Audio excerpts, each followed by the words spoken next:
Sebelum kita mulai program ini, saudara, mari sama-sama kita menyembah Tuhan terlebih dahulu. Siapkan hatimu, siapkan pikiranmu, sama-sama dalam roh kita memuji menyembah Tuhan. Musim akan selalu berganti, kasih Tuhan tetap abadi, tak akan berubah sampai selamanya. Ku tetap percaya, haleluya.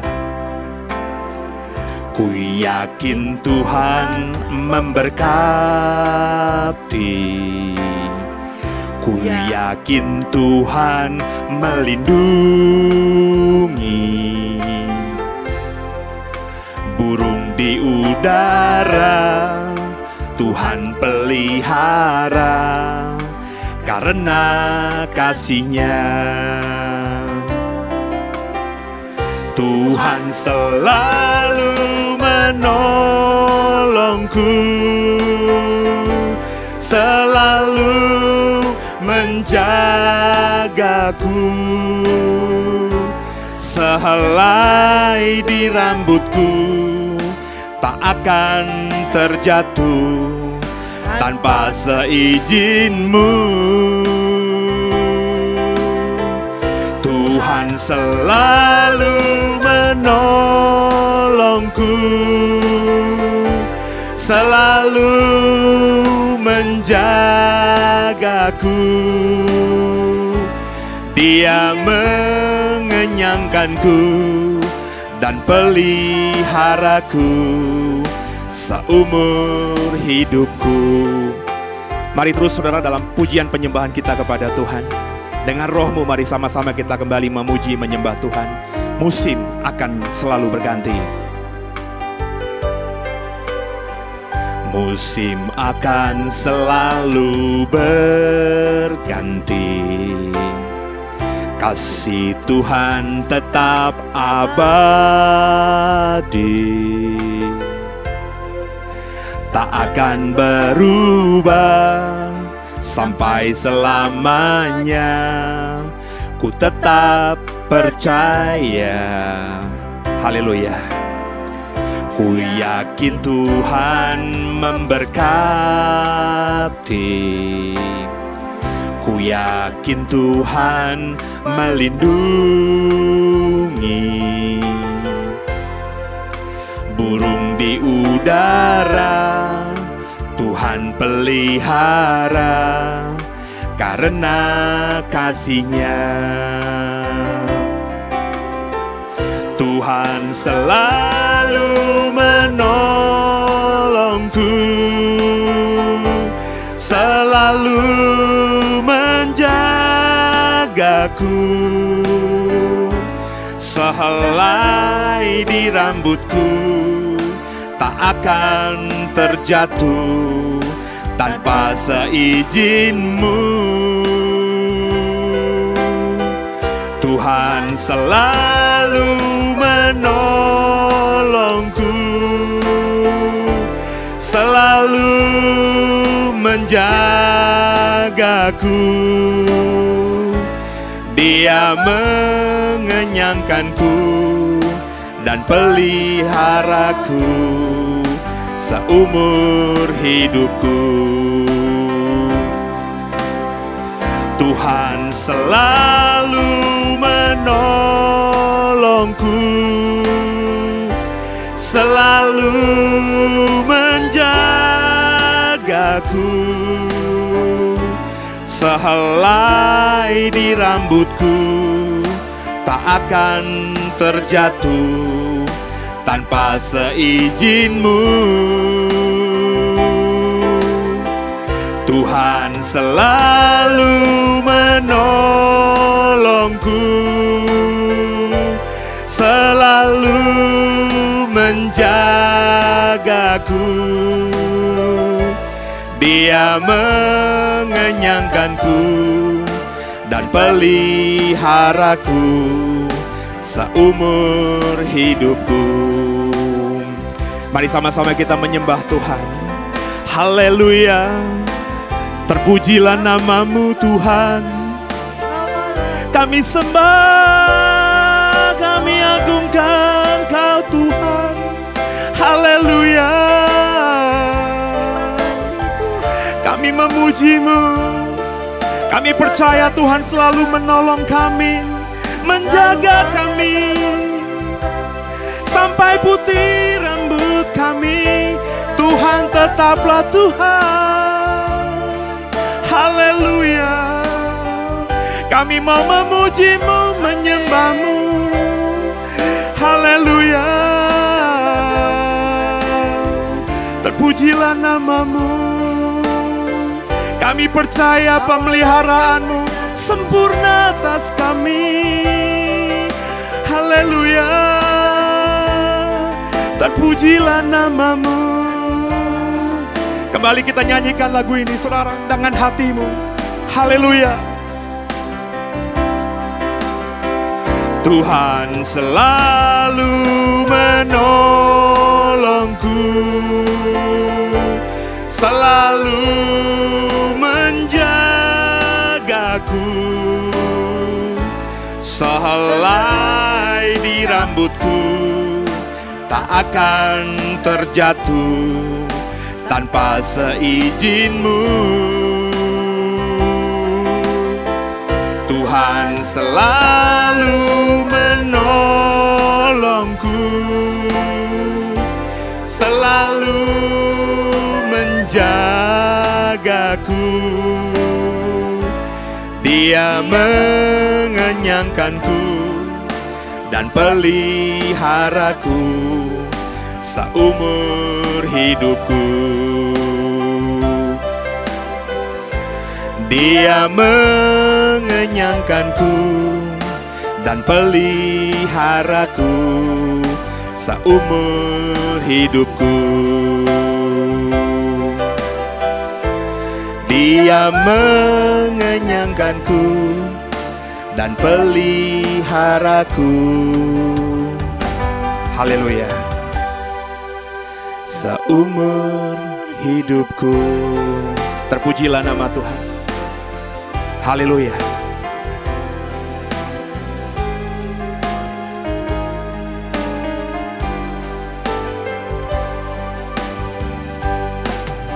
Tuhan Yesus memberkati semua. Haleluya. Silakan duduk kekasih Tuhan, biji mata Tuhan. Ada shalom semuanya. Senang bersama dengan saudara. Kita sudah masuk di bulan April. Ya. Di minggu-minggu ini beberapa saudara mungkin lagi kesel gara-gara Piala Dunia U20 nggak jadi di Indonesia. Ya saudara ya. Ya inilah yang sering kali dalam khotbah saya kita belajar menjadi orang yang bijak gitu ya. Orang yang bijak itu orang yang bisa membaca semua hal itu dengan tepat saudara. Ya. Sehingga ya blunder demi blunder nggak dilakukan. Ya. Seperti hari ini bagi saya yang dilakukan oleh orang-orang yang membuat FIFA mencabut Indonesia sebagai tuan rumah itu adalah orang-orang yang melakukan blunder besar. Ya. Di koran kemarin itu potensi pendapatan dari Piala Dunia itu hampir, kalau tidak salah sebutnya hampir ratusan triliun, saudara. Ya. Dampaknya itu loh ya, terutama bagi persepak bolaan Indonesia, tiba-tiba gone with the wind. Ya. Kita menentang Israel, kita belagu gitu saudara. Kita masuk Piala Dunia itu gara-gara tuan rumah doang. Ya. Jadi ketika dipindahkan entah ke Argentina atau ke Peru, Israelnya tetap main, kitanya cuma isap jempol. Itu yang saya bilang, dalam banyak hal di dalam keseharian, kita itu sering melakukan blunder-blunder seperti itu karena tidak bijak. Kenapa nggak bijak? Bukan karena saudara tidak pintar, karena saudara tidak memiliki Roh Kudus itu dalam hidup saudara. Sehingga semua ekspresi kita itu kita keluarkan, entah ucapan, entah apapun, itu hanya berdasarkan logika berpikir. Ya, tidak saudara. Kita butuh yang namanya spirit Roh Kudus itu. Sehingga kita hidup dalam menjalani hidup ini bukan blunder, tapi ketepatan. Hari ini juga bertepatan, masih berkaitan dengan prolog saya tadi. Kita akan belajar dalam tema khotbah tak pernah puas. Kita akan coba memahami tema ini tak pernah puas dengan mengeksposisi figur yang bagi saya kerennya pakai bingit yang namanya Musa. Kebetulan minggu kemarin saya sudah bicara juga soal Musa. Perspektif saya soal Musa hampir-hampir berubah total. Saya dulu sudah mengagumi orang ini. Tapi saya ada ganjalan di hati gara-gara dia digambarkan. Saya mendapatkan informasi dan itu yang saya pahami dulu, bahwa dia orangnya suka marah. Dia melakukan dosa besar. Sehingga dia gak masuk ke tanah perjanjian. Bagi saya sejak remaja sudah sering baca buku leadership, kepemimpinan itu. Jadi itu mengganggu saya. Dia berhasil membawa Israel keluar dari Mesir, itu prestasi yang keren. Dia berhasil membawa Israel 40 tahun di padang gurun sampai menjelang masuk ke tanah perjanjian. Itu prestasi yang luar biasa keren yang tidak mungkin bisa dilakukan oleh sembarang orang mengingat kekerasan hati orang Israel. Tapi Musa berhasil. Tapi dia gak masuk. Itu ganjalan yang luar biasa di hati saya. Dan pemahaman teologi saya terganggu dengan hal itu. Tapi semuanya akhirnya runtuh setelah kemarin saya bagikan apa yang saya dapatkan dari Tuhan. Bahwa Musa bukan orang yang saya gambarkan seperti dulu. Musa adalah seorang pemimpin bagi saya hari ini. Gembala yang luar biasa untuk Israel. Dia mencontohkan bagaimana gembala itu memang hidupnya bersama-sama dengan domba-dombanya. Domba-dombanya dia arahkan ke tanah perjanjian ketika dia tahu bahwa Tuhan tidak mengizinkan domba-dombanya ini masuk karena dosa mereka di padang gurun. Maka Musa mengambil posisi untuk juga tidak mau masuk ke tanah perjanjian dan memilih mati di padang gurun bersama dengan domba-dombanya. Sekali lagi memang ini ranah tafsir. Tapi saya berani berkata bahwa tafsir saya bukan sembarang tafsir yang tidak punya argumentasi teologi. Saya sudah bagikan ini minggu lalu, Bapak Ibu yang tidak mengerti bisa ikuti khotbah saya minggu lalu. Kekasih Tuhan, biji mata Tuhan. Coba kita buka slide satunya dulu. Musa. Musa adalah seorang yang sangat lemah lembut, itu kata Alkitab. Dalam terjemahan Indonesia. Dalam terjemahan atau dari bahasa aslinya, lemah lembut ini diterjemahkan oleh Elai menjadi lemah lembut, diambil atau dilihat dari kata Ibrani anan dan meot. Anan ini adalah lembut atau rendah hati, sedangkan meot ini very atau sangat. Jadi ketika kata ini digabungkan jadi anan meot gitu saudara.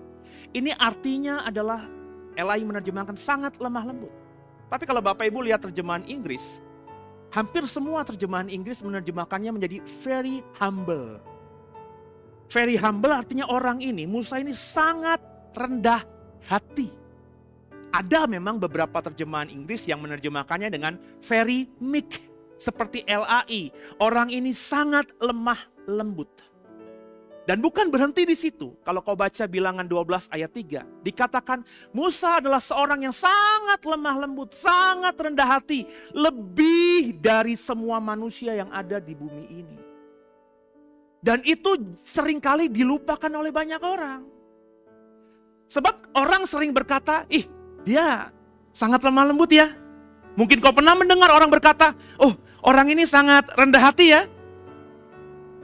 Tapi kalau kau gak mungkin berkata kepada temanmu yang kau anggap rendah hati dan juga lemah lembut ini dengan kalimat, saya tuh percaya teman kita ini adalah orang paling lemah lembut dari semua manusia di bumi ini.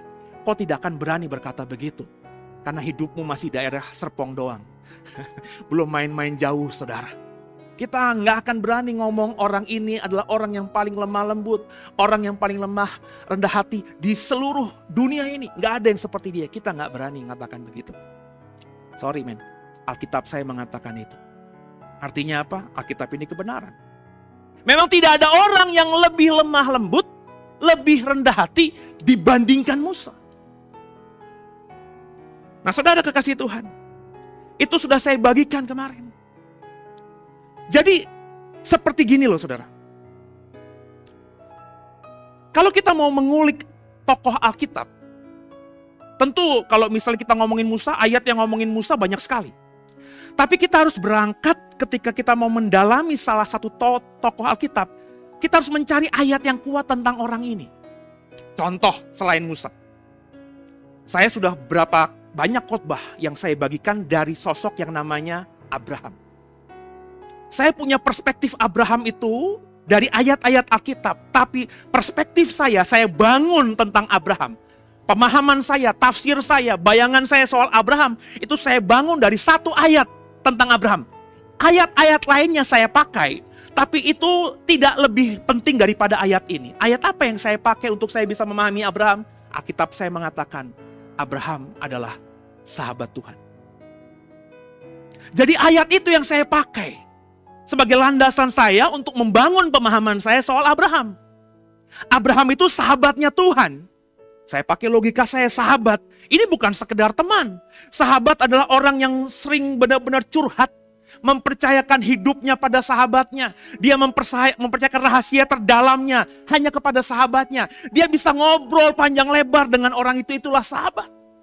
Maka ketika saya menemukan ayat-ayat lain soal Abraham, ayat-ayat lain itu harus mengikuti pemahaman saya tentang ayat Alkitab yang mengatakan bahwa Abraham adalah sahabat Tuhan. Sama misalnya dengan Yesus. Yesus itu ayat-ayatnya banyak. Saudara bisa mengkhotbahkan Yesus dari banyak sisi, dari banyak angle ayat Alkitab. Tapi dasar kita untuk bisa memahami Yesus dengan penuh adalah Yesus itu Tuhan. Yesus adalah Allah yang berinkarnasi menjadi manusia. Nah, kalau kita tidak berangkat dari sana, maka Bapak Ibu akan salah memahami Yesus. Seperti orang banyak di luar sana yang tidak berangkat memahami Yesus adalah Tuhan. Sehingga ketika dia baca cerita Yesus tiba-tiba marah di dalam pelataran bait Allah, orang itu bisa berkata, tuh lihat Yesus suka marah-marah kan? Yesus sama dengan kita sering marah-marah. Padahal Bapak Ibu, Yesus memang faktanya marah-marah, tapi marah-marahnya tidak seperti kita yang marah-marah gitu loh saudara. Sebab dia adalah Tuhan. Nah saya mengajar sedemikian. Nah soal Musa, saya berangkat memahami Musa dari ayat ini. Sehingga ketika saya menemukan ayat-ayat lain, contoh slide berikutnya, tentang Musa. Ya, misalnya saudara, ya khotbah minggu lalu saya mengatakan bahwa Musa itu banyak orang mengatakan marah-marah dengan memukul bukit batu. Saudara, gak ada ayatnya di Alkitab dia lagi marah-marah mukul bukit batu. Pak, tapi ada kalimatnya dia sedang bertikai dengan orang Israel. Lah, bertikainya dalam pemahaman saudara kan? Apakah bertikainya Musa dengan orang Israel itu teriak-teriak, maki-maki, dasar goblok lo, tolol lo? Apakah seperti itu? Seperti kita kalau bertikai dengan orang lain? Kalau Bapak Ibu mendalami Alkitab, saya kebetulan mendalami Alkitab soal Musa ini sebelum saya khotbah sejak kemarin. Musa itu secara literal dikatakan marah cuma 3 kali. Kata marah dalam Alkitab itu katsap dalam bahasa Ibrani. Bahasa Inggrisnya angry, red, provoke. Ya. Cuma 3 kali Musa dikatakan Alkitab marah. Yang pertama dalam Ulangan 16 ayat 20. Yang kedua dalam Imamat 10 ayat 16. Yang ketiga dalam Bilangan 31 ayat 14. Dan lainnya tidak ada yang mengatakan Musa marah-marah. Tapi banyak orang Kristen memahami Musa marah-marah. Karena tadi sudah punya pemahaman dari pendeta-pendetanya, dari apa yang dia dengar dari khotbah-khotbah sebelumnya, bahwa Musa itu ketika memukul bukit batu marah-marah, maka dengan pemahaman itu ketika Musa misalnya berkata kepada Israel, kalian tuh tegar tengkuk dalam tensi Musa marah-marah sama Israel. Cuma 3 kali Bapak Ibu Alkitab mengatakan Musa marah. Dan kalau kita baca baik-baik, selidiki nanti ayat-ayat yang sudah saya singkapkan ini. Only 3 kali. Semuanya marahnya Musa dalam konteks karena Israel melanggar kekudusannya Tuhan. Dalam Ulangan 16 ayat 20. Tuhan sudah ngomong lewat Musa, Musa sampaikan kepada Israel. Kalian pokoknya setiap pagi akan Tuhan berikan roti dari surga. Kumpulkan seperti yang Tuhan suruh. Jangan banyak-banyak. Kenapa? Karena setiap pagi Tuhan akan kirimkan.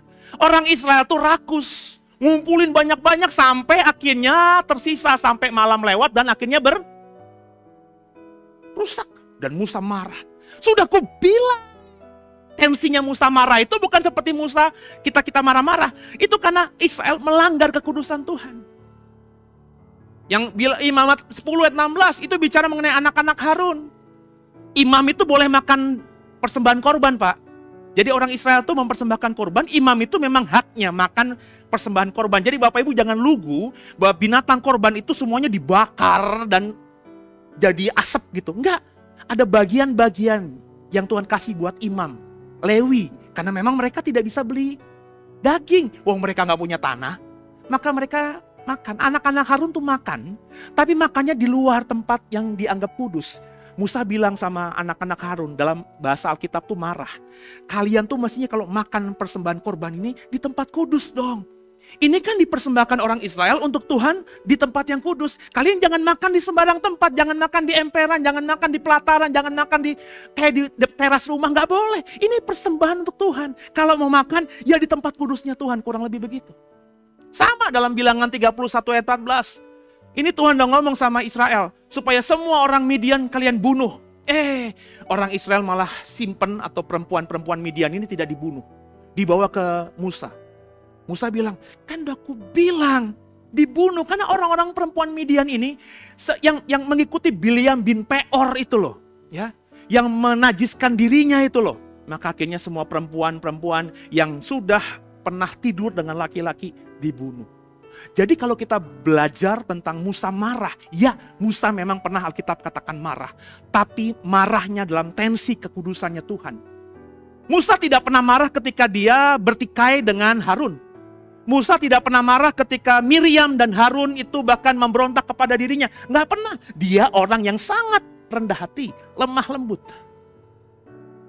Tapi kalau ngomongin Israel dan semua yang melanggar kekudusan Tuhan, Musa dikatakan Alkitab marah. Yang saya mau katakan, inilah saya memahami Musa hari ini. Musa adalah orang yang luar biasa, sangat baik hati, paling lemah lembut. Musa pernah marah gak sama Israel? Dulu saya berkata Musa sering marah sama Israel. Tapi setelah saya mendalami kemarin, menggumulinya sungguh. Di mimbar ini saya berani berkata Musa gak pernah marah sama Israel. Kenapa? Karena Musa bertanggung jawab atas Israel. Ya, Musa yang meminta mereka untuk keluar dari Mesir. Musa yang berjanji kepada mereka untuk membawa mereka ke tanah perjanjian. Masakan mereka sudah ikut Musa dan Musa memarahi mereka. Hubungan Musa dengan Israel begitu harmonisnya. Musa selalu memposisikan diri sebagai gembala bagi Israel. Pertanyaan selanjutnya. Kemarin saya ngomongin Musa dan Israel. Hari ini saya mau ngomongin bagaimana Musa dengan Tuhan. Bagaimana sikap Musa terhadap Tuhan. Ini yang saya mau share berharap sungguh di minggu ini kita belajar dari Musa. Keluaran 33 ayat 12 sampai 16. Keluaran 33 ayat 12 sampai 16. Bersama ya Bapak Ibu ya. 3, 1 ya. Lalu berkatalah Musa kepada Tuhan, memang engkau berfirman kepadaku, suruhlah bangsa ini berangkat, tapi engkau tidak memberitahukan kepadaku siapa yang akan kau utus bersama-sama dengan aku. Namun demikian engkau berfirman, aku mengenal namamu dan juga engkau mendapat kasih karunia di hadapanku. Maka sekarang, jika aku kiranya mendapat kasih karunia di hadapanmu, beritahukanlah kiranya jalanmu kepadaku, sehingga aku mengenal engkau, supaya aku tetap mendapat kasih karunia di hadapanmu. Ingatlah bahwa bangsa ini umatmu. Ayat 14. Lalu ia berfirman, Tuhan berfirman, aku sendiri hendak membimbing engkau dan memberikan ketentraman kepadamu. Berkatalah Musa kepadanya, jikalau engkau sendiri tidak membimbing kami, janganlah suruh kami berangkat dari sini. Ayat 16. Dari manakah gerangan akan diketahui bahwa aku telah mendapat kasih karunia di hadapanmu? Yakni aku dengan umatmu ini. Bukankah karena engkau berjalan bersama-sama dengan kami? Sehingga aku dengan umatmu ini, dibedakan dari segala bangsa yang ada di muka bumi ini. Saudara, ayat yang kita baca dari Keluaran 33, 12 sampai 16 ini bicara mengenai bagaimana Musa menunjukkan langsung kepada Tuhan bahwa ia butuh Tuhan. Dia benar-benar bergantung penuh pada Tuhan. Dikatakan di ayat 12, kalau kau suruh kami berangkat, ya engkau harus beritahukan kepadaku. Kau harus tuntun kami. Saudara, perhatikan, ini yang ngomong begini bukan orang-orang pinggir jalan. Bukan orang-orang marginal. Yang ngomong ini Moses, Musa. Siapa Musa? Pemimpin Israel. Saudara, dalam konteks ketika kita baca Keluaran 33 ini, Musa sudah berperan sebagai gembala Israel. Musa sudah berperan sebagai pemimpin Israel. Paling tidak sudah beberapa waktu, saudara. Mereka sudah melihat kepemimpinan Musa mengalahkan Firaun. Israel sudah melihat kepemimpinan Musa menyelamatkan mereka dari laut Teberau dan Firaun dan tentaranya mati. Mereka sudah melihat penyertaan Tuhan lewat Musa, bagaimana Musa membawa orang Israel ini sampai ke titik, sampai di Sinai. Musa sudah mengambil peran sebagai seorang pemimpin. Apa susahnya pemimpin ngambil keputusan sendiri? Bukankah banyak pemimpin di dunia pun seperti itu? Bukankah saudara juga sebagai pemimpin seringkali mengambil keputusan? Ya seperti itu. Pemimpin DNA-nya mengambil keputusan. Pemimpin naluriahnya adalah menentukan sikap. Semua tim di bawahnya, semua membernya, semua anggotanya itu akan mengikuti kata kita pemimpinnya. Maka pemimpin itu akhirnya cenderung untuk mengambil keputusan sendiri. Nggak salah, nalurianya seperti itu seorang pemimpin. Tapi Musa nggak gitu. Musa nggak gitu. Orang Israel sudah menghormati dia sebagai pemimpin. Tuhan sudah ngomong sama dia, jalan. Tapi Musa bilang, sertai aku dong. Aku nggak akan jalan kalau kau tidak sertai aku. Nggak seperti saudara dan saya mungkin. Sebagai pemimpin ketika ada peluang langsung sikat aja, langsung jalan aja, langsung melangkah aja. Berpikirnya kesempatan gak datang 2 kali. Berapa banyak saudara, pemimpin itu bukan pemimpin bos perusahaan semata, atau yang punya pangkat tinggi semata. Di rumah tangga kita pun juga pemimpin. Berapa banyak kita yang pemimpin ketika mengambil keputusan besar atau kecil, kita minta penyertaan Tuhan. Musa benar-benar bergantung pada Tuhan. Musa itu bisa suruh Israel berhenti, Israel berhenti. Musa suruh Israel berjalan, Israel berjalan. Musa suruh Israel berperang, Israel berperang. Wong Israel sudah menganggap Musa sebagai pemimpinnya. Coba perhatikan slide ketiga. Ada percakapan yang luar biasa yang Bapak Ibu saya yakin kalau bacanya lewat aja atau mengikuti irama saya membaca tadi, Bapak Ibu akan skip atau terlewat. Ini ayat yang luar biasa. Slide ketiga. Perhatikan baik-baik. Perhatikan percakapan Tuhan dengan Musa di ayat 14-15 tadi. Lalu ia berfirman, Tuhan berfirman, aku sendiri hendak membimbing engkau, memberikan ketentraman kepadamu. Berkatalah Musa kepadanya, jika engkau sendiri tidak membimbing kami, janganlah suruh kami berangkat dari sini. Ini sepertinya nggak ada maksud, nggak ada hal yang wow begitu. Tapi bagi saya wow, saudara. Dan setiap saya membaca Alkitab, ayat-ayat yang saya baca itu, saya selalu menemukan yang wow-wow begini. Kenapa? Karena saya sudah bagikan sama saudara kan. Saya nggak pentingkan itu baca Alkitab itu cepet-cepet, sebanyak-banyaknya enggak. Hari-hari ini, saya baca Alkitab itu paling nggak sehari sepasal ngikutin tadarusan Alkitab.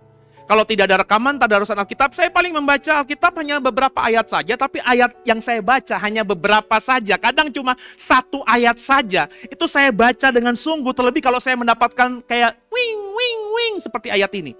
Tuhan berjanji kepada Musa begini, aku akan membimbing kamu, memberikan ketentraman kepadamu. Direct hanya kepada Musa. Ini orang ini wow banget gitu. Tuhan berkata langsung akan membimbing dirinya dan akan memberikan ketentraman, damai sejahtera, sukacita pada dirinya. Direct, langsung. Kalau saudara pemimpin, Tuhan bilang seperti itu, saudara akan besar kepala dan saudara akan bangga dengan dirimu sebagai seorang pemimpin. Musa ingat, aku spesial di mata Tuhan karena aku adalah gembala Israel. Aku tadinya hanya menantu Yitro, yang memang punya gembala, yang jadi gembala kambing domba, tapi tetap aku hanya menantu Yitro di padang gurun. Aku bisa hebat, punya masa 2 juta, itu karena Tuhan. Jadi Musa berpikir kalau Tuhan bicara kepada dia, meskipun pakai kata ganti langsung menunjuk pada pribadi, kamu, engkau, Musa sadar bahwa Tuhan bicara dia dalam kapasitasnya sebagai pemimpin Israel. Berapa banyak saudara yang berkat, yang dapat suara Tuhan, kamu akan kuberkati. Terus berpikir seperti Musa, bahwa ketika kita mendapatkan janji bahwa Tuhan pernah berjanji sama saya. Mungkin saudara punya pengalaman Tuhan jumpai di dalam tidur saudara. Tuhan datang ke tempat saudara. Atau saudara dapat nubuatan dari hamba Tuhan yang memang punya karunia nabi bahwa kamu akan diberkati. Terus kita memahami bahwa janji Tuhan akan memberkati kita itu artinya kita yang adalah orang yang punya tanggung jawab. Kalau saya suami, ketika saya dapat nubuatan dari hamba Tuhan yang diurapi, Seno, kamu akan jadi orang yang luar biasa. Bisa nggak saya memahami itu bukan ranah pribadi, tapi ranah saya sebagai kepala rumah tangga yang punya tanggung jawab buat anak-anak saya. Berarti janji Tuhan memberkati saya itu dalam kapasitas saya sebagai seorang suamikah atau papakah? Berapa banyak orang yang kayak gini? Jujur aja. Banyak orang terbuai bahwa Tuhan tuh memberkati saya pribadi, untuk saya pribadi. Musa enggak. Ketika dia dengar Tuhan berjanji untuk dirinya secara pribadi, langsung alam bawah sadarnya memutar itu semuanya. Enggak, bukan untuk gue. Kalau Tuhan nyebut gue, itu kapasitas gue sebagai gembala Israel. Maka responnya, apa tadi responnya? Munculkan lagi. Responnya apa? Kalimat berikutnya. Berkatalah Musa kepadanya, jika engkau sendiri tidak membimbing kami. Musa memakai kata ganti kami dan bukan aku, padahal Tuhan sedang menjanjikan yang indah untuk Musa pribadi dan bukan untuk Israel. Ini keren pakai bingit loh saudara. Musa langsung merubah itu kata gantinya bukan aku. Oke Tuhan, kalau engkau sendiri akan membimbingku, engkau akan memberikan ketentraman padaku, maka aku minta begini. Dia nggak berkata begitu. Berkatalah Musa kepada Yesus, kepada Tuhan, jika engkau sendiri tidak membimbing kami. So, ini yang saya bilang, Musa adalah orang yang sangat rendah hati. Nggak ada egos, nggak ada kepentingan diri.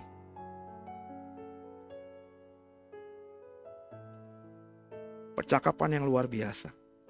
Musa tahu diri. Tuhan mau bimbing dan kasih ketentraman pada dirinya secara pribadi.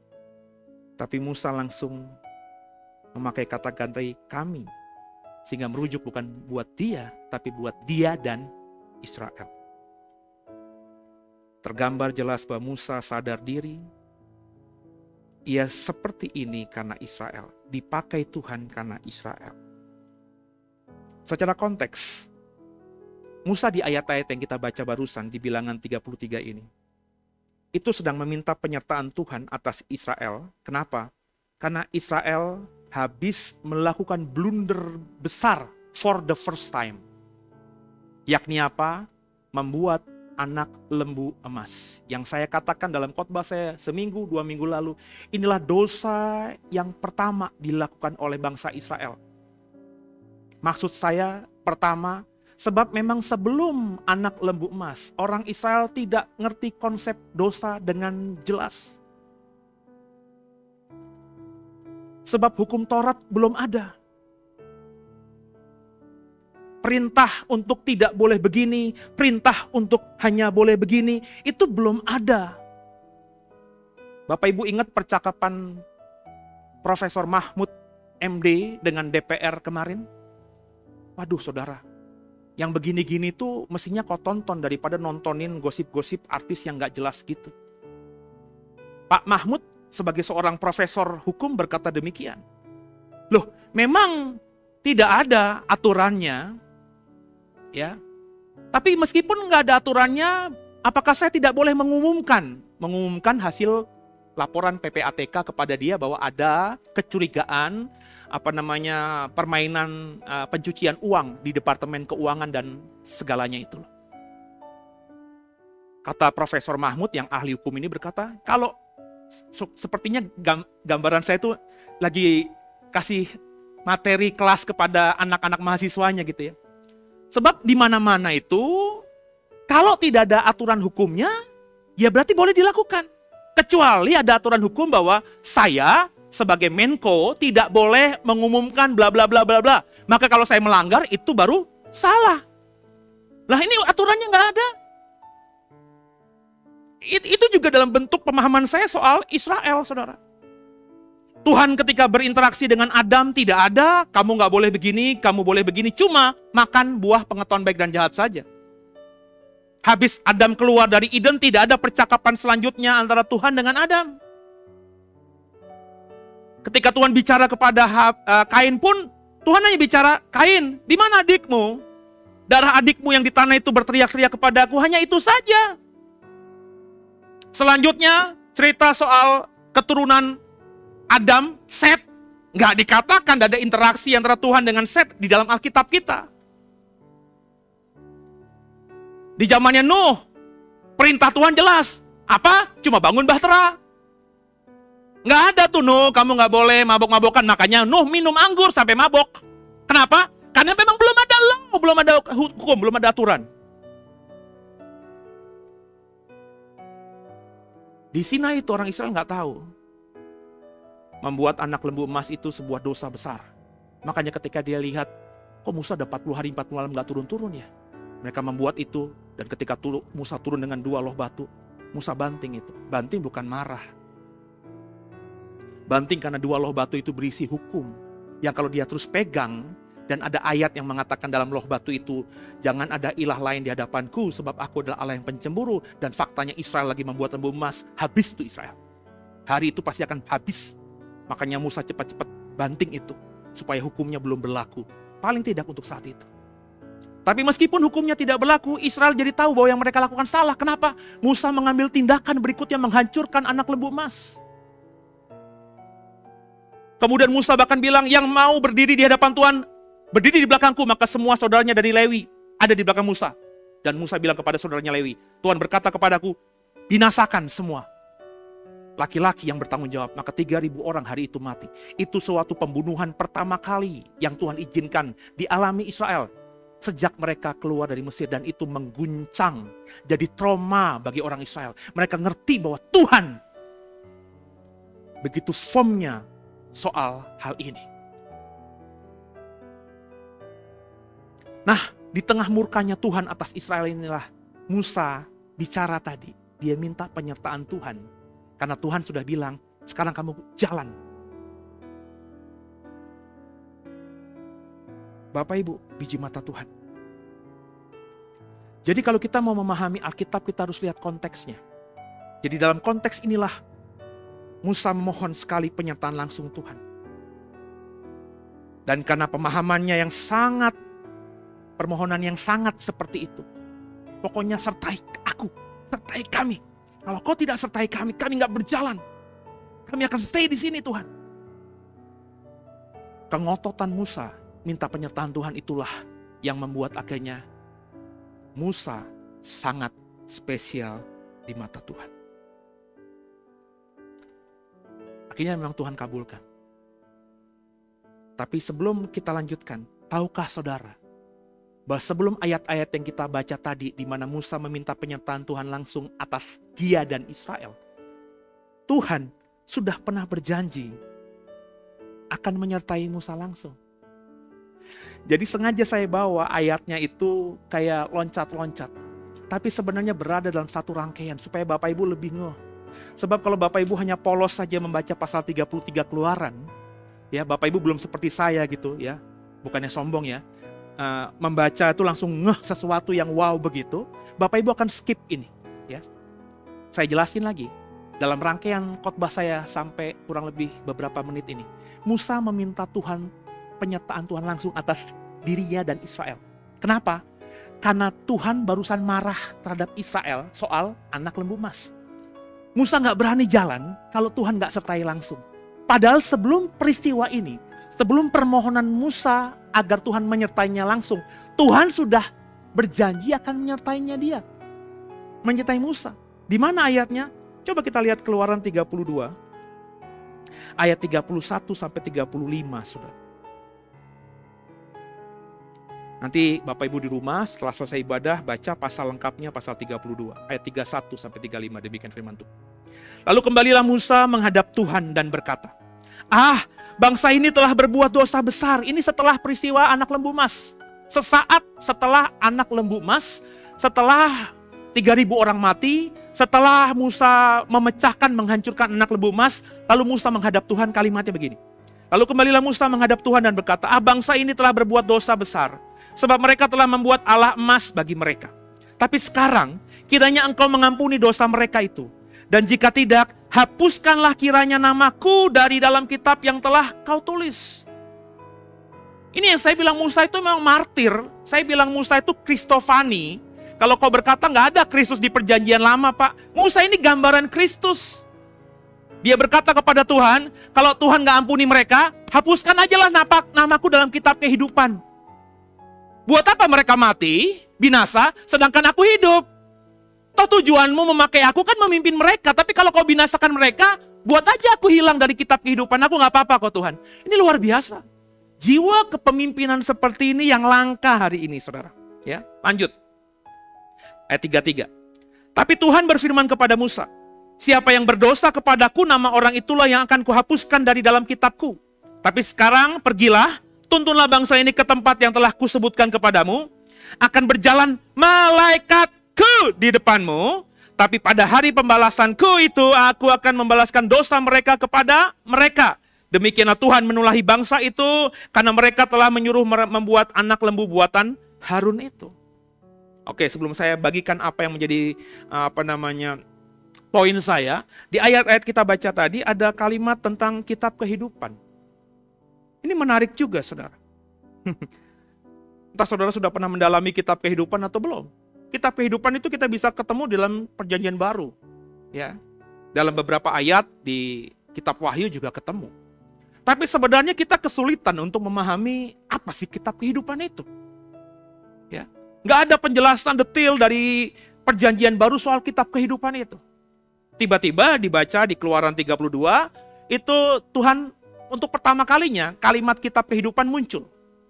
Oh, berarti kan kita asumsinya ternyata kitab kehidupan itu sudah ada dalam teologi perjanjian lama, begitu kan? Tapi kalau kau baca, sebelum ayat-ayat yang bicara soal kitab kehidupan dari Kejadian, nggak ada itu kitab kehidupan. Apa itu kitab kehidupan? Jadi kitab kehidupan ini memang, kalau kita ada pendeta, nanti kalau saya ngomong soal kitab kehidupan itu berada dalam ranah tafsir, Pak. Ranah tafsir itu artinya si pengkhotbah, si pendeta, si guru inilah yang menafsirkan kitab kehidupan itu apa. Tidak ada ayat di Alkitab dari Kejadian sampai Wahyu yang detail menjelaskan tentang apa itu kitab kehidupan. Cuma kalimatnya, akan kuhapuskan namaku dalam kitab kehidupan. Jangan hapuskan namaku dalam kitab kehidupan. Hapuskanlah namaku dalam kitab kehidupan seperti kalimat Musa tadi. Tapi apa kitab kehidupan itu nggak ada yang tahu. Nah, saya coba selidiki, penasaran gitu ya. Karena ini areanya area perjanjian lama, area Tauratnya orang Yahudi, orang Ibrani. Maka saya coba mempelajari apa pemahaman rabi-rabi Yahudi. Seperti saya bilang, saya tidak badan saya di Israel, saya tidak menjadi murid yang artinya bayar dan menjadi siswa resmi dari sekolah rabi Israel, tidak. Tapi saya mengikuti secara rutin beberapa rabi terkenal yang memang dihormati dan juga pengajarannya ada di YouTube. Ada 2-3 orang rabi Israel yang saya selalu ikuti pengajarannya. Tapi saya tidak mengimani, saya cuma pengen pemahaman persepsi orang Yahudi soal Alkitab Perjanjian Lama itu apa. Terus saya gumuli lagi, saya bawa dalam doa. Saya ketemu, saudara, munculkan slide yang keempat, bahwa kitab kehidupan ini itu pengajaran yang paling kuat yang diterima oleh orang Yahudi. Itu muncul dari seorang filsuf Yahudi yang bernama Rabbi Saadia Gaon. Ini rabi atau filsuf Yahudi yang hidup di abad ke-10, tepatnya dari 882 sampai 942 Masehi. Dia adalah seorang kepala Yeshiva Shura atau sekolah atau akademi Yahudi ya. Sejak usia 32 tahun. Bayangkan, ketika usia 32 tahun dia sudah menjadi kepala akademi Yahudi di Babel. Kemudian karena hebatnya orang ini, akhirnya dia dipindahkan menjadi kepala akademi Yahudi di Mesir. Mesir, Bapak Ibu tahu, meskipun bukan di tanah perjanjian, tapi Mesir itu punya sebuah kota namanya Alexandria, dan di situ komunitas Yahudinya sangat kuat sekali. Kota paling terpelajar zaman dulu, punya perpustakaan yang isi bukunya itu nggak ada yang bisa menandingi di dunia zaman purba. So, kalau sekarang orang mau belajar di Indonesia disebutkan kota pelajar Jogja, maka Alexandria itu kota pelajar bagi manusia-manusia yang hidup di zaman PL. Dan Rabbi Saadia Gaon ini sejak usia muda sudah jadi kepala akademi Yahudi. Orang ini luar biasa. Dan pengajaran rabi-rabi Yahudi hari ini soal kitab kehidupan itu banyak dipengaruhi oleh Rabbi Saadia Gaon ini. Yang mengatakan bahwa kitab kehidupan itu berisi daftar nama-nama orang yang diampuni Tuhan, diampuni Elohim, dan diberikan hak hidup kekal nantinya. Itulah apa kata Rabbi Saadia Gaon soal kitab kehidupan.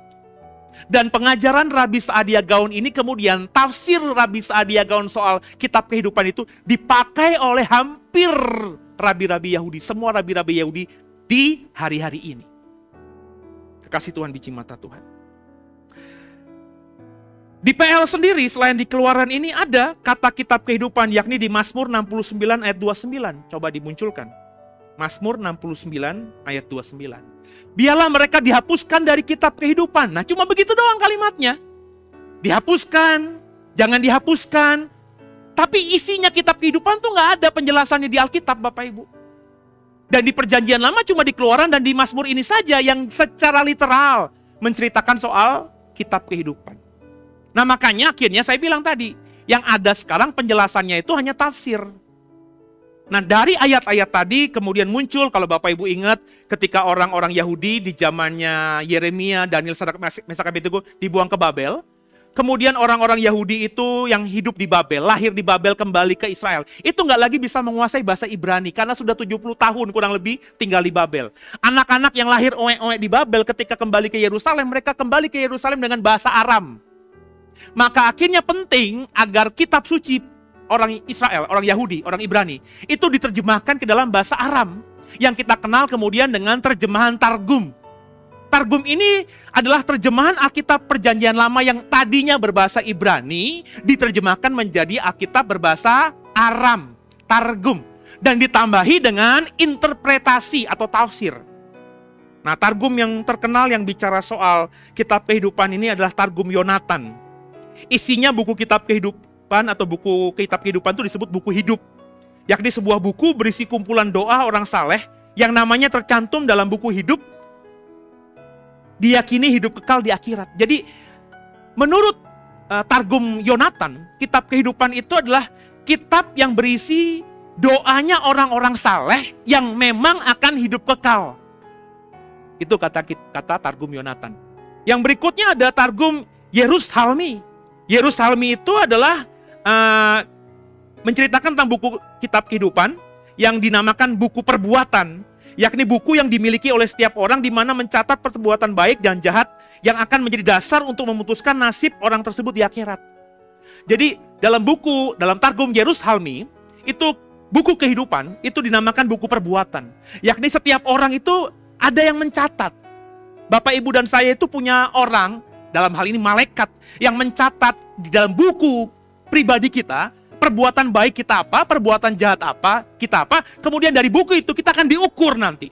Kita itu layak nggak hidup kekal apa tidak? Sorry Pak, pemahaman kita soal buku kehidupan, malaikat yang mencatat perbuatan baik, perbuatan jahat, ya dari sini. Agama Islam yang mengatakan ada Siratul Mustaqim, bahwa orang itu akan berjalan di lambut terbelah 7, sehingga kalau misalnya dia memang perbuatan baiknya lebih banyak, dia akan selamat. Itu juga dari sini, jangan bilang tidak, saudara. Sebab agama Yahudi itu lebih dulu daripada agama Kristen dan agama Islam. Kalau ada pendeta sekarang mengatakan buku kitab kehidupan itu adalah buku di mana isinya adalah nama-nama orang yang hidup kekal. Lah ya tadi, tafsir tadi, saudara. Kemudian kalau ada pendeta yang mengatakan bahwa setiap kita itu punya buku, ada malaikat yang mencatat perbuatan baik dan perbuatan jahat kita, yaitu karena Targum tadi, saudara. Sebab kalau kita ngomong di Alkitab, nggak ada itu. Kitab yang mencatat perbuatan baik dan jahat itu nggak ada. Itu area tafsir. Nah saudara, yang saya mau katakan apa? Berarti karena kitab kehidupan itu penjelasannya tidak detail dan hanya tafsir, maka Bapak Ibu harus pakai logika.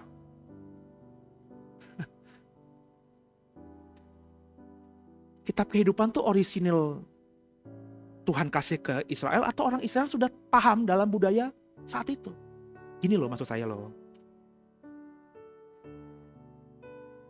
Bapak Ibu, kita di Alkitab Taurat kan ada kan, mata ganti mata, tangan ganti tangan gitu kan. Itu kan di hukum Taurat kan. Kita tuh orang Kristen terlalu lugu mengatakan bahwa, wah ini adalah firman Tuhan. Iya firman Tuhan Bapak Ibu. Tapi kalau Bapak Ibu agak belajar dikit aja, gak usah jauh-jauh, dikit aja. Kan Taurat ini kan diturunkan oleh Tuhan kepada Musa di Sinai. Bapak Ibu pernah dengar hukum Hammurabi apa tidak? Hukum Hammurabi itu adalah hukum yang secara arkeologi ya dipercaya itu sejaman dengan Abraham. Berarti lebih tua dari hukum Taurat. Dalam hukum Hammurabi itu ada jelas kalimatnya mata ganti mata, tangan ganti tangan. Tapi kita orang Kristen enggak. Pokoknya yang benar Alkitab. Hukum Hammurabi itu palsu. Lah gimana palsu, wong lebih tua kok. Berarti apa maksudnya?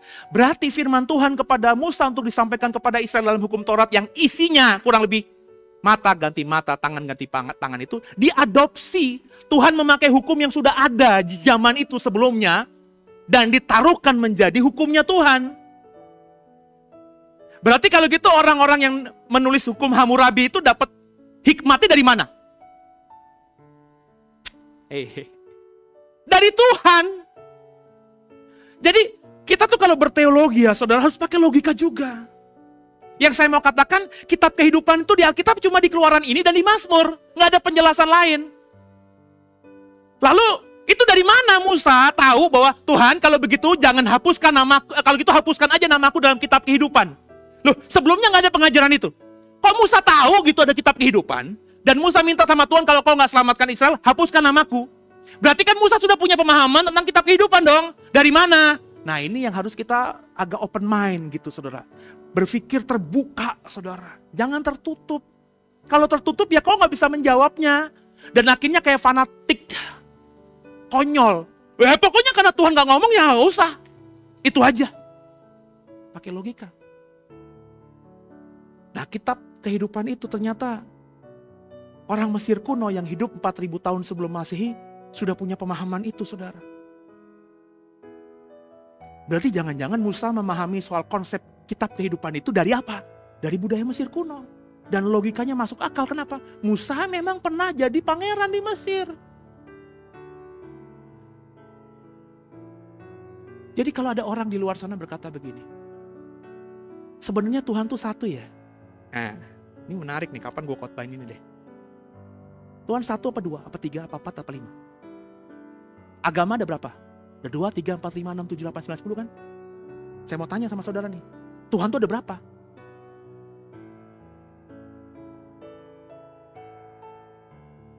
Tuhan cuma satu. Tapi kenapa ada banyak agama? Ada distorsi. Nah, ini yang harus dipahami. Ada distorsi. Sehingga akhirnya Tuhan yang mengenalkan diri pertama kali kepada Adam. Ya, itu akhirnya pemahaman orang-orang kemudian itu mulai berbeda. Sehingga akhirnya dari agama Adam saja muncul 3 agama. 4 kalau dengan Katolik kita anggap agama. 5 kalau kita anggap Saksi Yehova itu agama. 6 kalau kita anggap Mormon yang bukan Kristen itu juga agama. Yang semua mempercayai Tuhan dan manusia pertama adalah Adam. Tapi pemahaman 6 agama ini soal Tuhan sudah berbeda. Ada distorsi. Ada noise gitu. Pencemaran. Sehingga akhirnya Tuhan yang menampakkan diri pada Adam benar dipahami oleh manusia-manusia hari ini dengan cara yang berbeda. Sehingga akhirnya muncul agama-agama yang berbeda. Bahkan dalam satu agama aja ada sekte-sekte lain yang secara spesifik menilai atau mengukur Tuhan atau memahami Tuhan berbeda. Makanya Tuhan berkata, kasihilah sesamamu manusia itu, saudara. Karena memang di mata Tuhan tuh ketika menampakkan kepada Adam, menciptakan Adam, Tuhan tahu benar bahwa semua manusia itu sama dan aku mengenalkan diriku kepada semua manusia. Makanya saya berkali-kali bilang jangan terlalu gimana sama agama gitu, saudara. Saya nggak peduli penting dengan agama Kristen, saudara. Sorry. Teologi saya nanti ke depan bertentangan dengan banyak teologi yang dipegang oleh gereja-gereja atau sinode-sinode yang menyebut dirinya agama Kristen. Saya ora urus. Kalau saya dikeluarkan dari sinode juga saya ora urus. Tinggal cari sinode lain yang mau nampung saya. Karena bagi saya pemahaman tentang Tuhan itu akan bertumbuh, saudara. Dan ini yang saya bagikan kepada saudara. Jangan saudara hanya punya konsep Tuhan. Kau kenal Tuhan waktu sekolah minggu sampai kau sekarang udah umur 50 tahun kayak saya begini. Pemahamanmu tentang Tuhan ya cuma segitu aja. Yesus itu apa? Yesus adalah Tuhan yang menjadi manusia. Hari Jumat Agung itu apa? Hari Jumat Agung adalah Tuhan yang mau mati buat kita menebus dosa manusia. Hari Paskah itu apa? Hari di mana Yesus yang sudah mati di Jumat Agung kemudian di 3 hari berikutnya bangkit untuk membuktikan bahwa dia menang atas maut. Cuma begitu aja pemahaman orang Kristen kebanyakan. Nggak bertumbuh-bertumbuh. Ketika ditanya, maksudnya mati itu apa sih? Kok Tuhan bisa mati? Ya gimana ya? Itu kan Tuhan menjadi manusia. Ya kenapa Tuhan bisa jadi manusia? Kok bisa yang kudus itu memakai bagian atau tubuh yang fana ini, yang bisa binasa ini? Gimana ngejelasinnya? Kan Tuhan itu kan roh adanya.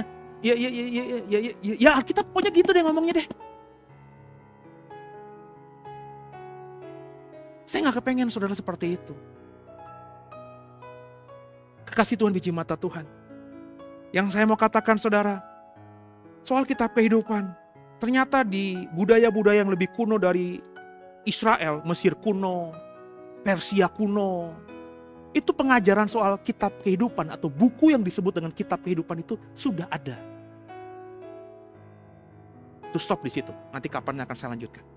Nah, coba kembali tadi dengan kalimat yang ada di dalam ayat 32 tadi. Coba munculkan lagi.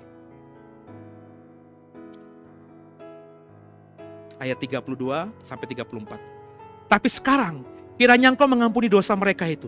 Dan jika tidak, hapuskanlah kiranya namaku dari kitab yang telah kau tulis. Tapi Tuhan berfirman kepadaku, pada Musa, siapa yang berdosa kepadaku, nama orang itulah yang akan kuhapuskan dari dalam kitabku. Tetapi pergilah sekarang, tuntunlah bangsa itu ke tempat yang telah kusebutkan kepadamu. Akan berjalan malaikatku di depanmu. Tapi pada hari pembalasanku itu, aku akan membalaskan dosa mereka kepada mereka. Dan seterusnya. Kembali ke konteks tema khotbah saya yang saya beri judul tak pernah puas. Musa Di ayat-ayat awal yang saya singkapkan tadi. Meminta Tuhan, Tuhan pokoknya kau sertai aku. Terus Tuhan berjanji, aku akan membimbing kamu, aku akan menyertaimu. Terus Musa bilang, oke Tuhan, pokoknya bimbing kami, berikan damai-Mu kepada kami. Kalau kau tidak menyertai kami, kami tidak berjalan. Nah sebelum ayat itu yang terjadi, sebelumnya ayat ini yang kita barusan baca, Tuhan sudah berjanji kepada Musa untuk apa? Tuhan berjanji akan menyertaimu, akan kukirimkan malaikatku di depanmu. Jadi Musa tuh tidak dibiarkan Tuhan jalan sendiri ketika Tuhan bilang aku perintahkan kamu pergi. Itu enggak dibiarkan sendiri, Tuhan sudah berjanji di ayat ini. Aku akan memberikan malaikatku berjalan di depanmu. So bayangin ya, Musa sudah dapat jaminan disertai dirinya dan Israel oleh malaikat Tuhan. Gak perlu beribu-ribu laksa, satu malaikat aja more than enough. Karena malaikat tak tampak. Musuh Israel kayak apapun menghadapi yang tak tampak, dia akan kocar-kacir saudara. Jadi apalagi ini malaikat Tuhan. Dan tentunya yang dikirim Tuhan itu bukan malaikat ucuk-ucuk kalau kita menganggap ada malaikat ucuk-ucuk saudara. Tapi ini malaikat yang luar biasa karena akan memimpin bangsa pilihan Tuhan. Tuhan sudah bilang sama Musa, aku akan memberikan malaikatku menyertai langkahmu. Di depanmu aku akan meminta malaikatku berjalan. Tapi Musa bilang, Tuhan kalau bukan kau yang menyertai kami gak jalan. Aduh, keren gak sih saudara? Berapa banyak orang Kristen yang udah besar kepala kalau sudah bisa melihat malaikat, sudah disertai malaikat dan lain sebagainya. Coba slide berikutnya, Hen. Ini yang saya bilang, saya kagum banget sama orang ini. Dia gak pernah puas. Kalimatnya, tapi pergilah sekarang, tuntunlah bangsa itu ke tempat yang telah kusebutkan kepadamu. Akan berjalan malaikatku di depanmu. Kurang jelas apa? Tuhan sudah ngomong, pergi. Aku akan utus malaikatku berjalan di depanmu.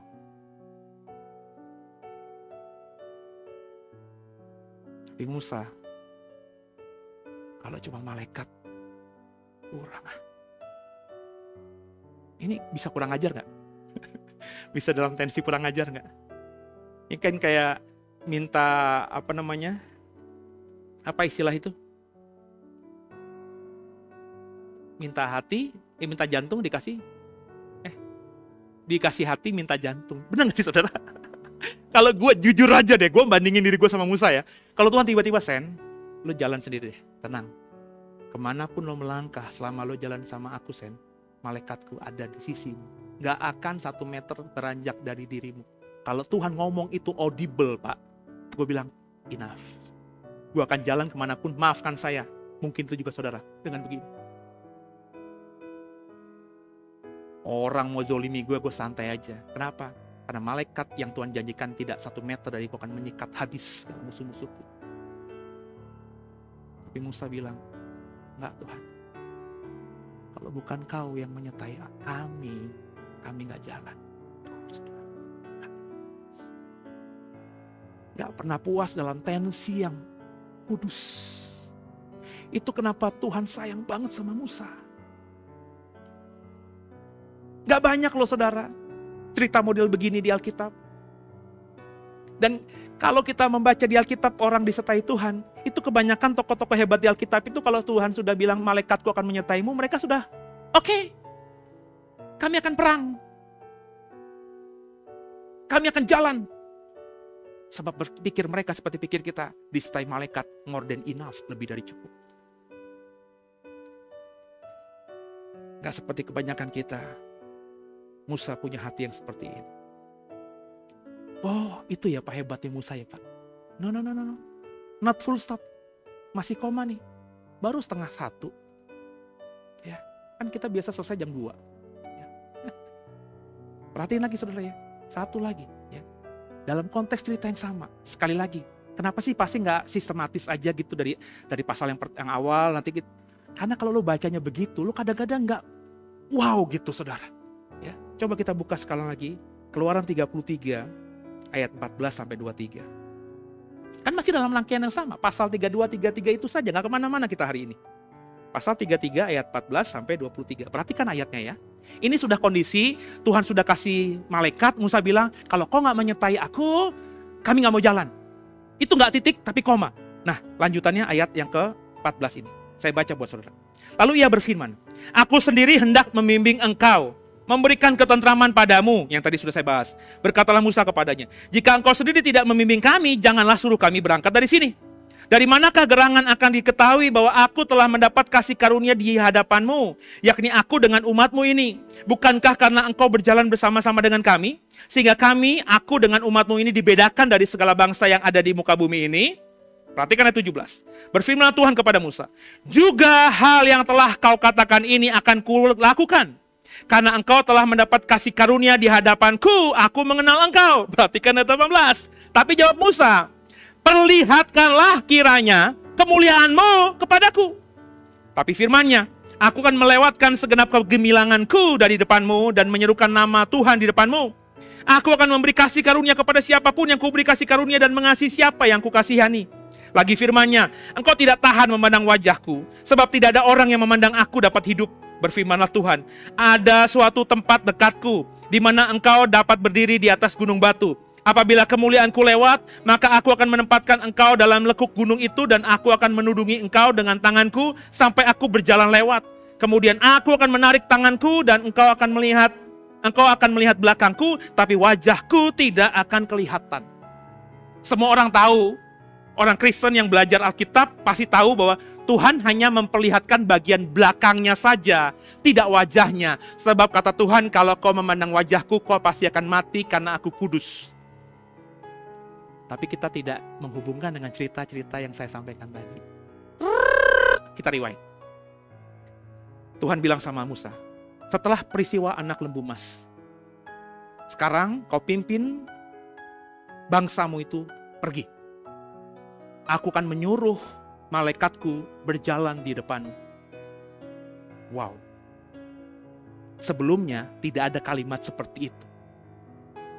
Musa ngomong, makasih Tuhan, kau berikan malaikatmu berjalan di depanku. Tapi kalau benar kau mengasihi aku dan memberikan kasih karuniamu kepadaku, aku minta kau sendiri yang menyertai aku. Kau yang menyertai kami. Sebab kalau kau tidak menyertai kami, aku dan bangsaku ini, maka kami tidak akan beranjak. Kurang lebih begitu ya.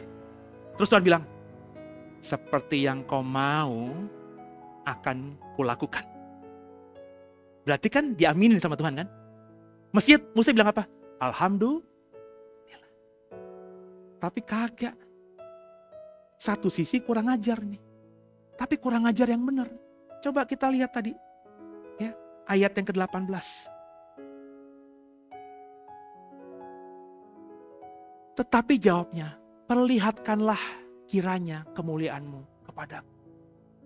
Coba munculin slide-nya. Ini kan kurang ajar, saudara. Tuhan sudah aminkan, pokoknya lo minta aku sertai, gue sertai. Gue sendiri yang sertai. Bukan ini, lanjut yang berikutnya. Ya, seperti inilah Musa. Sudah diberi malaikat, tetapi ia tidak puas dan meminta Tuhan sendiri memimpin Israel. Lanjut slide berikutnya. Perhatikan. Udah Tuhan mau nyertai, Musa bilang, perlihatkanlah kiranya kemuliaanmu. Nggak pernah cukup dia. Dia masih meminta melihat kemuliaan Tuhan. Pertanyaannya, apakah Musa selama ini tidak merasakan kemuliaan Tuhan? Lo kalau Bapak Ibu sudah membaca konteks ceritanya, ketika pertama kali Tuhan bilang naiklah ke Sinai, maka aku akan bicara kepadamu. Waduh Bapak Ibu itu cerita bagaimana Tuhan menunjukkan kemuliaannya kepada Musa dan Israel begitu bombastisnya. Tiba-tiba langit gelap, terus berapi, ada api di puncak Sinai, suara seperti gemuruh, kilat menyambar, gempa bumi. Dan suara Tuhan itu suara yang benar-benar menggentarkan orang-orang Israel semuanya. Penampakan Tuhan, kemuliaan Tuhan itu sudah ditunjukkan. Jadi kalau bilang Musa itu nggak merasakan atau belum melihat kemuliaan Tuhan secara literal, itu bohong atau bodoh kalau sudah memahami begitu. Tapi bagi Musa itu nggak cukup. Apa yang kau tunjukkan itu, kau tunjukkan kepada aku dan semua Israel. Seluruh bangsa Israel menyaksikan itu. Tapi kalau kau benar mau membimbing kami, berjalan bersama kami, perlihatkanlah kemuliaan-Mu padaku.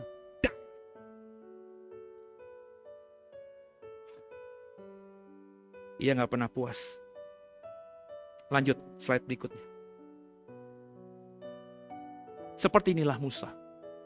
Sudah dikasih malaikat, ia tidak puas. Kemudian Tuhan berjanji akan memimpin langsung Israel, ia pun tak puas. Musa masih meminta agar bisa memandang Tuhan secara langsung. Dalam hubungannya dengan Tuhan, Musa tak pernah puas.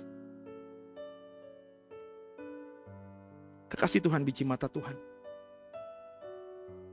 Sebelum Tuhan menampakkan dirinya, Tuhan sudah menunjukkan dengan cerita saya tadi. Belum tiang awan, tiang api lagi. Ini aja fenomenal banget kan di padang gurun kalau siang tiba-tiba di kemah pertemuan yang Musa dirikan jauh. Ini bukan kemah suci ya. Sebab konteks kemah suci bukan kemah pertemuan yang konteksnya sebelum peristiwa ini. Ini adalah tempat kemah pertemuan yang Musa buat di luar perkemahan Israel supaya kekudusan Tuhan itu tidak membinasakan orang Israel yang sudah berdosa. Belum ada tabut perjanjian di sini. Jadi setiap Musa diminta Tuhan datang ke kemah pertemuan, kalau itu siang tiba-tiba ada tiang awan. Musa datang. Di dalam itu tiang awan ada, orang Israel menantikan aja dari jauh. Kalau disuruh datangnya malam, maka tiang api. Ini aja udah menunjukkan kemuliaan Tuhan yang luar biasa. Tapi sekali lagi Musa ini, spiritnya harus kita contoh Bapak Ibu. Bagaimana dengan kita pertanyaannya? Belajar dari Musa, pertanyaannya, bagaimana dengan kita? Slide-nya bisa dihapus.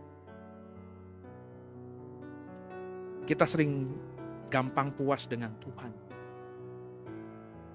Berapa banyak saya sering dengar orang bersaksi, dulu Pak, waktu saya remaja, saya bertemu Tuhan. Ketika dia bersaksi demikian, umurnya udah 60 tahun. Come on. Ketika remaja berarti kan usia belasan tahun. Sekarang 60 tahun, 50 tahun sudah lewat. Kau sudah cukup puas dengan apa yang kau lihat ketika kau masih remaja saat itu? Wah, dulu Pak sebelum saya nikah, wah itu mujizat Tuhan luar biasa saya rasakan. Sekarang kau bukan saja sudah menikah, tapi kau sudah punya cucu 5. Kau cukup puas dengan mujizat yang Tuhan berikan ketika kau belum menikah. Padahal itu sudah lewat 30, 40-an tahun yang silam.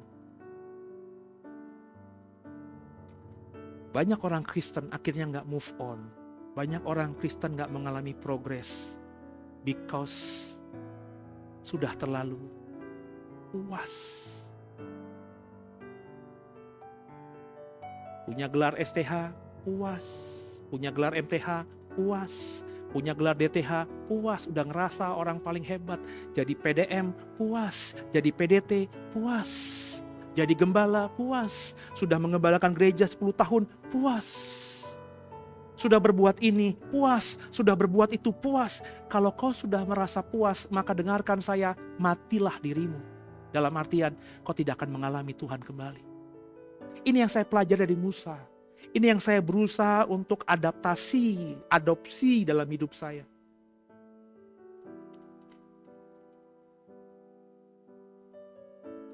Gara-gara cukup puas, Tuhan yang dikenalnya luar biasa dulu, ya gitu-gitu aja. Jadi bukannya Tuhan itu, kan mestinya kan pemahaman kita akan Tuhan semakin lama semakin jelas gitu. Tapi banyak orang Kristen memahami Tuhan ya gitu-gitu aja. Oh, Tuhan itu ya brewokan ya, terus ya di kayu salib tinggal pakai kain selempang doang, gitu. Terpesona dengan film Passion of the Christ, menganggap muka Yesus seperti itu dan gambaran tentang salib seperti itu, maka itulah yang dia pahami sampai sisa hidupnya. Sehingga akhirnya orang Kristen kalau sudah terpesona sama film Passion of the Christ, baca cerita soal penyalipan, baca cerita soal kebangkitan, nggak ada lagi ada hasrat. Dia sudah terdistorsi dengan cerita Passion of the Christ. Oh, setannya pakai kerudung kayak anak kecil gitu ya. Come on. Mati saudara. Saya gak mau itu. Saya berharap saudara juga tidak demikian. Tuhan tuh maha loh saudara. Nah kalau Tuhan tuh maha, mestinya kita tidak pernah cukup puas dalam kondisi apapun untuk mengenal Tuhan. Karena Tuhan tuh maha. Gak mungkin saudara bisa mengenal Tuhan itu loh 100% impossible, gak mungkin. Jadilah seperti Musa yang tak pernah puas dengan Tuhan. Dalam hubungan dan relasinya dengan Tuhan, ia selalu mau lebih intim, semakin intim. Dan tahukah saudara, kalau saudara seperti Musa, maka aku akan dicintai Tuhan seperti Tuhan mencintai Musa. Sudah saya jelaskan kan minggu lalu? Sampai bahkan mayatnya Musa aja Tuhan jagai. Tuhan kirim Mikael, itu jaga, sembunyikan mayat Musa. Karena kulihat itu, iblis mau merebut mayatnya. Bayangin mayat yang gak penting lagi. Tuhan jaga.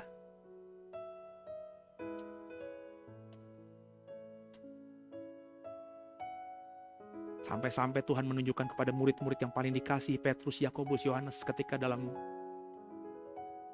penampakan kemuliaannya, ada Musa di sampingnya. Tapi hari-hari ini orang Kristen menganggap Musa itu orang yang berdosa.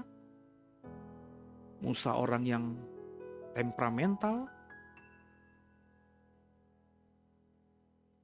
Jadilah orang Kristen yang gak pernah puas. Saya tutup khotbah saya dengan satu cerita true. Saya punya adik sepupu, dokter gigi dia. Mungkin dia nonton juga. Dia punya gereja lain tapi dia selalu mendengarkan apa yang saya ajarkan. Beberapa hari lalu dia WhatsApp saya, "Mas, mau tanya dong mas, saya tahu adik saya ini meskipun dia dokter, tapi dia curiosity-nya soal Alkitab itu luar biasa. Mas, kemarin dengar khotbah, katanya surga itu 7 tingkat ya mas. Yang khotbah ini pendetanya aku gak kenal, tapi aku nonton videonya. Nanti aku share ya mas. Gimana tanggapan Mas Seno soal ini?" Jadi adik saya itu mungkin dia tidak puas dengan apa yang diajarkan gerejanya. Tidak puas juga dengan apa yang saya ajarkan di channel ini. Dia di waktu-waktu sisanya nonton juga khotbah-khotbah dari pendeta-pendeta lain di YouTube. Kan gratis kan? Selama ada wifi, free. Saya cuma bilang begini. Semua bisa menerjemahkan dan menafsirkan masing-masing. Mau ada yang bilang surga itu 3 tingkat, 7 tingkat, 70 tingkat, ya silahkan aja. Cuma Mas Eno kan selalu bilang, back to the Bible, sola scriptura. Jadi kalau orang mengkhotbahkan, menafsirkan macam-macam, tapi tidak punya landasan Alkitabiahnya, itu harus ditolak. Orang yang ada ayatnya aja kadang-kadang nafsirin yang semaunya sendiri, apalagi gak ada ayatnya. Dan saya cuma bilang, surga langit tingkat ke-7 atau surga itu punya 7 tingkat, setahu Mas Seno gak ada ayat Alkitabnya. Terus gak lama saya send, dia kirim balik, muncullah YouTube-nya pendeta ini. Saya langsung respon, lah ternyata dia toh, Dek. Ini orang memang saya tidak mau sebut nama. Ini emang orang yang sudah melayani panjang lebar. Dan memang modelnya begitu. Maafkan, saya sebut aja gendernya, perempuan. Jauh lebih tua dari saya. Ini orang emang cari sensasi sejak dulu yang setahu Mas Seno. Pendeta ini sebelum Mas Seno jadi apa-apa, tahun 90-an terkenal, namanya besar. Tahun 2000-an namanya besar. Kalau kamu dengar Mas Seno khotbah 1 jam, itu udah bersungut-sungut. Ini ibu kalau khotbah 2-3 jam, yang nonton jemaatnya gak beranjak dari tempat duduknya, saya bilang. Karismanya memang luar biasa. Tahun 2000-an dia pernah bilang, ada debu emas di gerejanya, saya bilang begitu. Emang orang dari dulu cari sensasi, saya bilang. Terus saya ingetin adik saya, Kalau kamu mau belajar, hati-hati dengan yang kau dengar. Saya ngomong ini kepada saudara yang lagi dengar saya juga. Hati-hati juga dengan apa yang Seno ajarkan. Makanya saya selalu berkata dengan rendah hati, jangan aminkan khotbah saya. Gumuli, tanya sama Tuhan. Tak pernah puas itu bukan berarti kita jadi orang Kristen yang hari-hari ini nontonin semua pendeta-pendeta yang ada di YouTube, yang ada di TikTok. Meskipun itu kadang-kadang kita pikir, ini gak mungkin mempengaruhi iman. Dengerin saya, firman yang ditaburkan gak kembali sia-sia. Itu bukan cuma dalam ranah positif, Bapak Ibu, yang negatif juga begitu. Jadi kalau ada nabi palsu ngomongin pakai firman dan kau dengarkan, itu akan masuk ke dalam diri kita. Jangan bilang enggak. Itu namanya power of the Bible, power of the word of God. Kenapa nabi palsu bisa menyesatkan banyak orang Kristen? Karena memakai ini.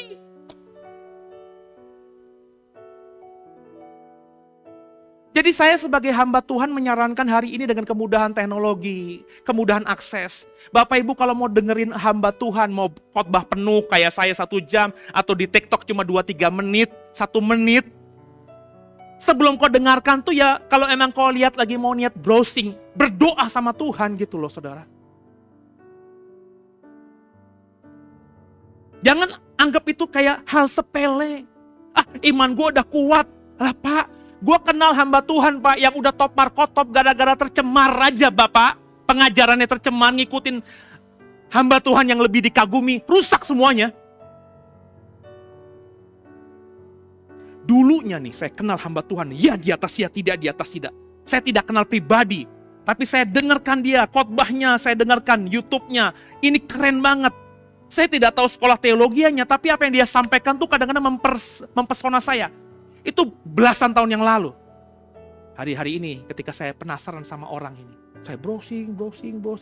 Namanya saya lupa, jelasnya nama panjangnya apa. Akhirnya ketemu, saudara. Orang ini masih khotbah. Sekarang gayanya udah pakai slayer Israel, pakai kupluk Israel semuanya, pakai bendera Israel. Dalam hati saya, kenapa jadi begini nih orang? Semuanya Israel. Waktu belasan tahun yang lalu dia nggak apa-apa ngomong Allah. Allah itu Esa, sekarang Elohim. Yehova. Yesua. Nggak pernah nyebut Yesus lagi. Kenapa? Yesus bukan nama benarnya. Nama benarnya Yehosua. Semua kenapa? Karena pengaruh Bapak Ibu. Ya puji Tuhan dia cuma pakai selempang-selempang Israel. Lalu dia mengajarkan bahwa kita harus kembali hidup dengan gaya Israel. Mateng. Itu yang pakai gaya-gaya Israel tuh Israel nanggung gitu.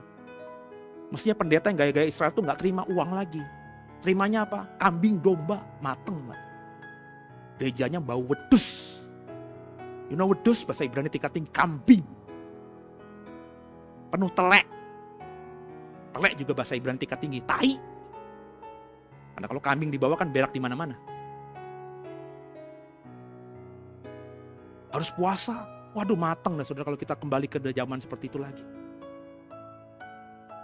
Harus ritual-ritual, baca Alkitabnya gak kayak kita gini. Kalau mau benar-benar Yahudi ya, baca Alkitabnya dilagukan kayak orang lagi ngaji.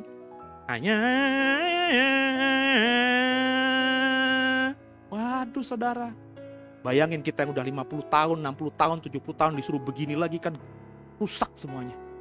Apa maknanya kasih karunia kalau begitu? Hati-hati. Saya cerita soal adik saya. Jangan-jangan cerita adik saya itu juga sedang kau alami. Jadi kalau kau diberkati di sini, dengarkan saya dari rendah hati saya. Kalau kau ngerasa pengajaran saya benar, udah di sini aja. Tapi kalau kau anggap pengajaran saya nggak benar, ya sudah, jangan di sini. Cari yang lain, tanya sama Tuhan.